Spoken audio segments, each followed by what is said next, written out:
वहीं उज्बेकिस्तान के समरकंद में कल से एससीओ यानी कि शंघाई सहयोग संगठन शिखर सम्मेलन का आगाज होने जा रहा है, जहां प्रधानमंत्री मोदी शामिल होने जा रहे हैं। एससीओ सम्मेलन के लिए पीएम मोदी उज्बेकिस्तान की यात्रा करेंगे।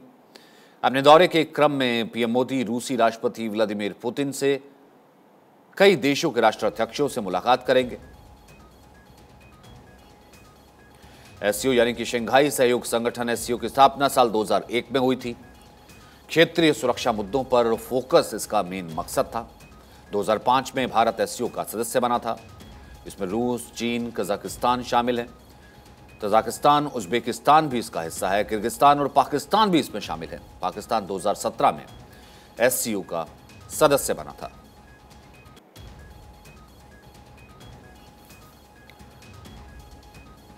तो कई मायनों में ये शिखर सम्मेलन बहुत अहम है। एक तरफ रूस और यूक्रेन का युद्ध, उसके बाद पुतिन का एक किसी बड़े मंच को साझा करना, उस बड़े मंच को साझा करने के बाद जिसमें चीन भी मौजूद होगा, जिसमें पुतिन भी मौजूद होंगे, कि इस युद्ध को लेकर के जिसमें पूरी दुनिया, खासतौर से अमेरिका की तरफ से न केवल आलोचना बल्कि अमेरिका भी युद्ध के मुहाने पर रूस के सामने खड़ा हो गया था। तो ऐसे में व्लादिमीर पुतिन की आगे की स्ट्रेटजी क्या है?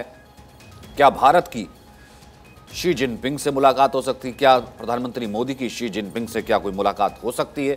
क्योंकि जिस तरीके का तनाव भारत चीन की सीमा पर बना हुआ था, चीन को पीछे हटने के लिए मजबूर होना पड़ा। उसके बाद इन मायनों में ये एससीओ बेहद अहम हो जाता है।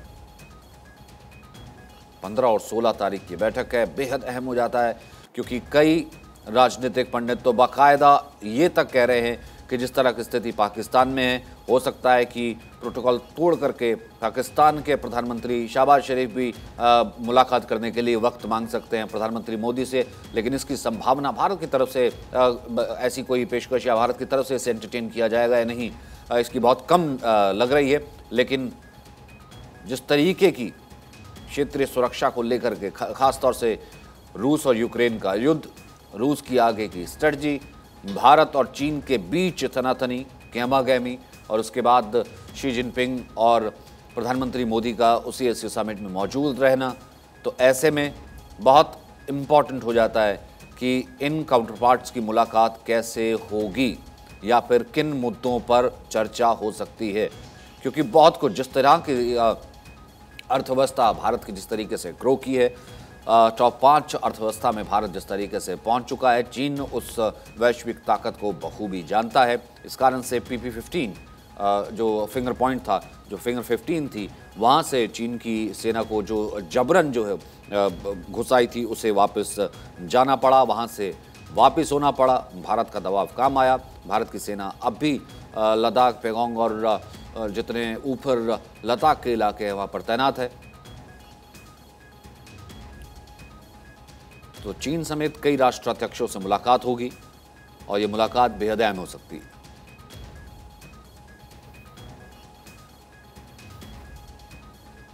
तो ये तस्वीरें इस वक्त आ रही है। समरकंद पूरी तरीके से तैयार हो चुका है। उज्बेकिस्तान के समरकंद में हमारी संवाददाता अदिति भी मौजूद है, वहां से लगातार लाइव अपडेट्स आपको दे रही हैं। इस वक्त ये उज्बेकिस्तान के समरकंद से लाइव तस्वीरें भी आप देख रहे हैं, जहां पर तमाम देशों के झंडे, 2001 में इसकी स्थापना हुई थी, जैसा कि हमने आपको बताया। फिर उसके बाद लगातार इसमें उज्बेकिस्तान, किर्गिस्तान, तजाकिस्तान, पाकिस्तान भी 2017 में जुड़ा। ये देश जुड़ते गए, लेकिन सबसे अहम रशिया, चाइना और भारत का इस एससीओ का हिस्सा होना।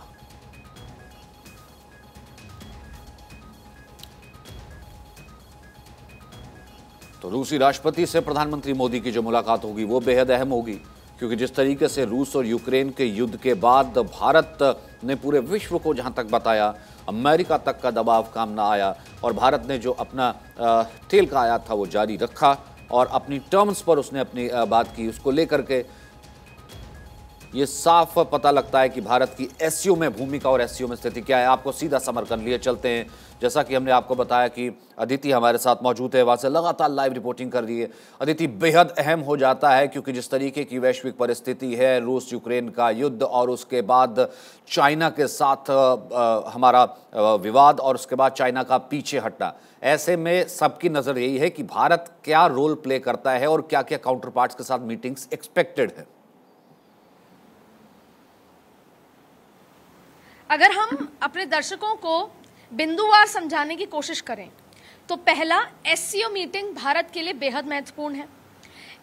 पहला इसलिए क्योंकि वो शी जिनपिंग के साथ उनकी मुलाकात होनी है नहीं होनी, हालांकि अनऑफिशियली सही इंडिकेशन इस तरीके हैं कि मुलाकात नहीं होनी है। देखिए, जिस तरीके से भारत ने अब इंटरनेशनल लेवल पर अपना एक खुद का स्टैंड रखा है। देखिए, रशिया के साथ 50 साल की दोस्ती के अलावा आज़ादी से पहले दोस्ती होती आई है। जब जब चाइना ने, पाकिस्तान ने, यूएस ने किसी भी मुद्दे पर यूएन फोरम पे या अलग अलग फोरम पे, चाहे कश्मीर का मुद्दा उठाया हो, कोई भी मुद्दा उठाया हो, रशिया भाई की तरह, दोस्त की तरह वहां खड़ा रहा और कहा ये भारत का इंटरनल मैटर है। रशिया के काउंटर पार्ट से उनकी मुलाकात होनी है। पाकिस्तान के काउंटर पार्ट से तब से, जब से बालाकोट इशू हुआ है, हमने एक साफ रुख रखा है कि हम बातचीत से सुलझाना चाहते थे, लेकिन चाहे चाइना हो और चाहे पाकिस्तान, अगर हम आगे बढ़ के छेड़ेंगे नहीं, अगर अपने आगे बढ़ के कोई कार्रवाई करी तो हम बख्शेंगे नहीं। यही वजह थी कि जब जब जो एक वॉर की पॉलिसी होती है, एक तरीके होते हैं, उस पूरे उसको नहीं माना गया चाइना की तरफ से। चाहे हम पुराने 2020 के अप्रैल से लेकर अब तक जहां जहां भी वो आगे आए, हो सकता है इस बैठक से पहले उन्होंने एक रणनीति तय की हो, वो पीछे स्टेप्स चले गए, पर इसका ये मतलब नहीं है कि गलवान से लेकर जो तमाम उनकी सड़कें या लद्दाख का इशू है उस पर अब हम पीछे हटेंगे। ये समझ आ रहा है कि शायद शी जिनपिंग की मुलाकात प्रधानमंत्री मोदी से यहाँ पर नहीं होनी है। अब है कि सबसे महत्वपूर्ण यहाँ आना क्यों। देखिए, सेंट्रल एशिया पर रशिया और चाइना अपनी पकड़ बनाना चाहता है। पहला तो एससीओ अपने आप में इसलिए महत्वपूर्ण है क्योंकि रशिया, चाइना, भारत, 3 बड़े देश यहाँ पर हैं। इनकी आबादी के हिसाब से एससीओ 40% देश की आबादी रखता है। दूसरा, ईरान के आने के बाद ये पूरा एससीओ एंटी वेस्ट या एंटी यूएस हो जाएगा। अब देखिए, यूएस के साथ हमारे अपने तरह के संबंध है और रशिया के साथ हमारे अपने तरह के संबंध है। और ये जो एरिया है पूरा जिसमें सेंट्रल एशिया आता है, यहाँ पर जब इस बैठक में आते हैं तो हम काउंटर टेररिज्म, रेडिकलाइजेशन, सैन्य ताकत, एक दूसरे को सपोर्ट, इन सब की तो बात करते ही हैं। लेकिन हम सेंट्रल एशिया, देखिए, एक सस्ता मंदा व्यापार बहुत अच्छा है जो पूरा यूरोप के रास्ते जाता है। अगर हमारी उज़्बेकिस्तान, कजाकिस्तान, किर्गिस्तान, तुर्कमेनिस्तान, ये तमाम जगह जहां पे ऑयल, यूरेनियम, नेचुरल गैस अच्छी है, हमारे संबंध पहले से भी उनसे अच्छे होते हैं। अगर हमारे संबंध अच्छे हैं तो हम इन रास्तों से होकर यूरोप के बाजारों तक घुस सकते हैं।